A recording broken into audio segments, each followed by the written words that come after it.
Thank you. Welcome, Andrew Leigh, Shadow Minister for Charities. And I pay our respects to the traditional owners of the lands that QUT now stands on, and pay respect to their elders past, present and emerging. Andrew, it's not a decent interview in Australia this election period unless you've got a gotcha question. So my gotcha question is about how much this bag of Freddos costs. It's a 12-piece bag. The pieces are a bit smaller thanks to shrink inflation. But whilst you're trying to conjure up the answer of how much this costs, I'll just explain that Mick Robinson chocolates first invented the Freddo, and Mick Robinson went on to be one of the great unknown philanthropists of Australia in Victoria, funding Mawson for his polar exploits and any number of facilities, functions and celebrations in Victoria. So Andrew, this is the gotcha moment. What does it cost for a packet of Freddos these days? So I would guess 45 cents a Freddo, which would be, I don't know, about $5 for a packet perhaps? That's very good. That's excellent. In the sector, there are a lot of people who know the price of everything, but very few who know the value. I'm really interested in what are your values and how do they intersect with the values of the charitable and non-profit sector in Australia? So I was raised by parents who had a philosophy that a life of service to others is a life well lived. I guess that comes in part from the same sort of origins that Glenn talks before about in the Uniting Church. Both my parents met in a Methodist church in Melbourne.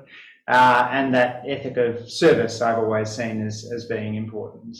They worked in higher education, but also did a lot of mentoring of students from Southeast Asia. So that combination, I guess, of a service ethic and also the international engagement with our region, that Australia's future lies in improving our local institutions in a way in which we're more egalitarian and more communitarian, but also in engaging with the rest of the world, and so we're more internationalist at the same time.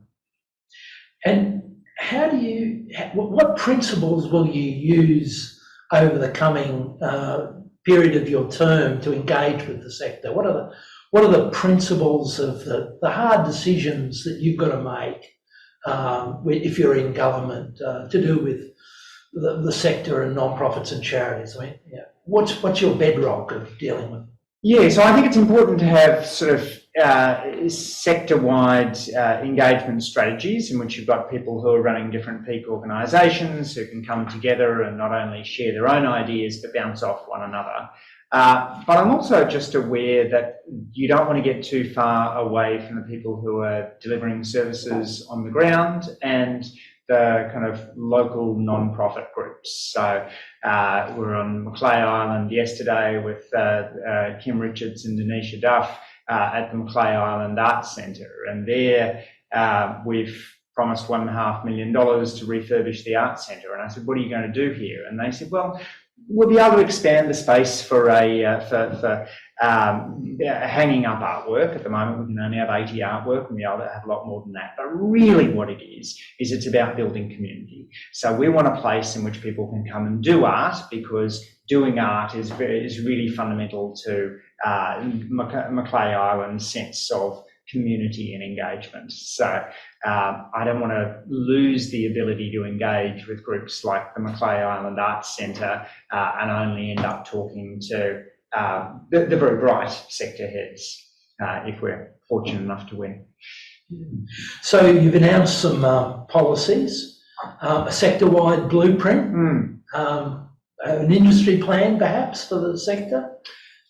Yeah, and it's a massive sector, as you know, but many don't. You're talking about 8% of GDP, 10% of employment, some 3 million volunteers across the country. You've only got to get a small improvement in productivity, and that translates massively through to benefits for Australians. and that's direct service benefits, but it's also just the health of community. I was really troubled going back and writing Reconnected a decade with Nick Terrell a decade after doing Disconnected, to see those trend lines not only still going down, but if anything, there's some of the trends that accelerated, particularly around drop-offs in volunteering or sporting participation, which weren't really visible when I wrote Disconnected in 2010, but were very clear by 2020. So there's a lot to turn around in terms of that decline.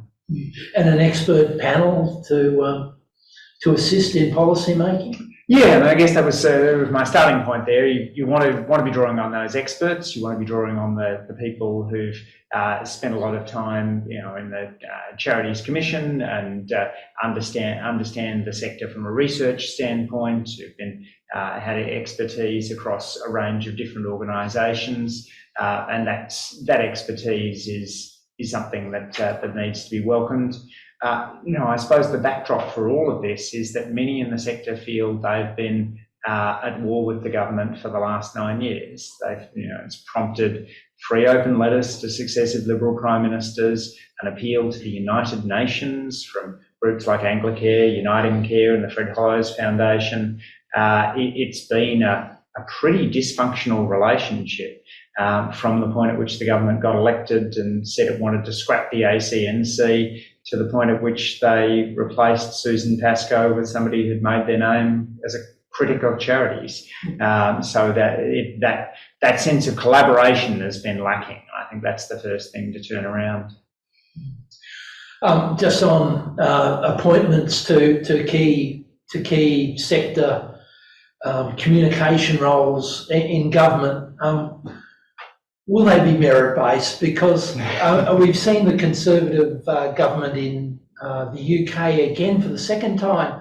The Parliamentary Committee on the new head of the Charity Commission said, no, we don't think this is a suitable appointment. 30 minutes later, the Minister had endorsed them and issued a press release. So how do you get back to some merit-based appointments? It seems to be just basic common sense.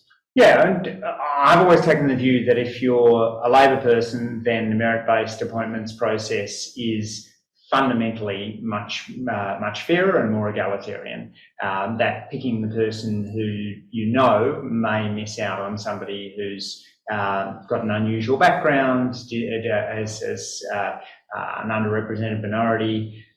So whenever we're hiring people in the office, if we're doing a big hiring round, we'll advertise that openly, and often we get people that would never have been on our radar beforehand. So I just think it's a healthy way of making appointments.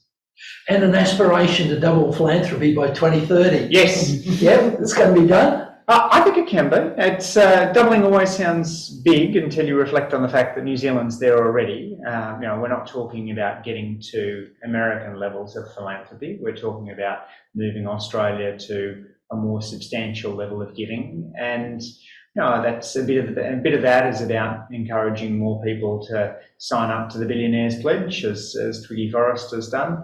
But a lot of it is about turning giving into a mass participation in sport, and encouraging people to think of it as something that is part of living well. Normally I do my charitable giving at the very end of the financial year. My wife and I finally decided that it might actually make sense to do it a little bit earlier, and it was really just a happy couple of hours between us as we kind of figured out what we were going to do this year, made the decisions, and then had that sort of sense of a warm glow. So I don't think we want to think about philanthropy as something that involves hair shirt suffering. Recognise instead that actually it's something that brings an enormous amount of pleasure. And the final one, which has been at the top of the list, is reforming fundraising, knock it into some sort of sensible shape. Do you think you'll achieve it, and will you be lauded as the minister who finally cracked this decades-old nut? Oh, I hope so. I mean, it's ridiculous that you would need to register in 7 different jurisdictions to raise money online. doesn't make sense in a digital age. We never would have designed the rules this way if the internet had been around when we were doing fundraising. I don't want to pretend it's straightforward, but it's got to be done. It's got to be done at a quicker pace than is being done at the moment. Yeah. Well, I've been on this for 35 years now, so I hope I managed to Indeed. scrape in a few more years. Well, that precedes the internet. That's very impressive. Yes, yes.